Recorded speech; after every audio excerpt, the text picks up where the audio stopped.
Mercredi, des idées en goguette. Marché ouvert, des idées en vrac. Émission sur Alliance 92, tous les mercredis à 6h45. Rediffusion le même jour à 17h30. Bonne année, nous dit les idées en goguette. Une nouvelle année, sous quel signe d'ailleurs? Pour l'horoscope chinois qui débute en février, elle sera représentée par le dragon de bois. Elle sera donc associée à des qualités positives telles que le pouvoir, la noblesse, l'honneur et la chance et le succès ou encore la créativité et la vitalité. Ça, c'est du côté de la Chine. En tout cas, elle peut être bonne, tout comme elle peut être mauvaise, c'est en fonction de ce que chacun fera d'elle, qu'une année soit bonne ou pas. Et jusqu'ici, elle n'a toutefois pas commencé sous de bons auspices, du moins pour une partie du pays. Et comme toujours, les cyclones pointent le bout de leur nez au tout début de l'année.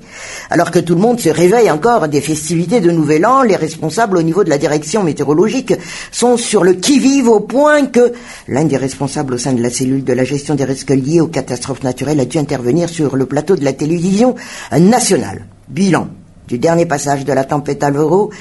À Mouroumbé, plus de 260 personnes évacuées, environ 200 hectares de rizières dévastées. On n'en est qu'au début de la période cyclonique, donc les semaines et mois à venir pourront encore nous réserver des surprises. Quand bien même, Joe Patricius, on peut targuer qu'il s'agisse du lot quotidien des îles, et que c'est presque une habitude pour une partie de la population de s'y préparer.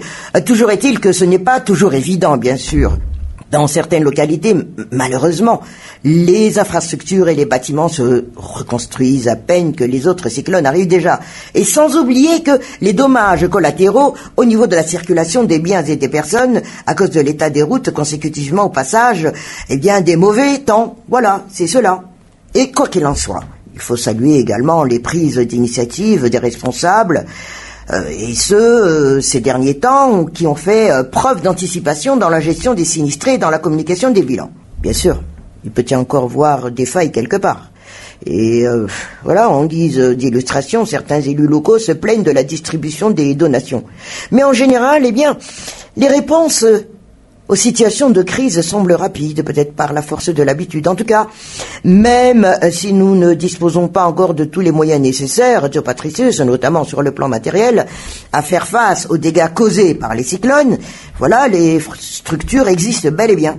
Et plusieurs pays du continent ont déjà envisagé de prendre ces structures comme modèle. Mais ceci étant, on revient à l'horoscope chinois. Espérons que cette année sera celle du pouvoir, de la chance, de la vitalité et du succès, pour que nous puissions faire face, avec nos moyens, aux effets des catastrophes naturelles et que celles-ci soient moins dangereuses. Mais souhaitons toujours bonne année. Mercredi, des idées en goguette. Marché ouvert, des idées en vrac. Émission sur Alliance 92, tous les mercredis à 6h45. Rediffusion le même jour à 17h30.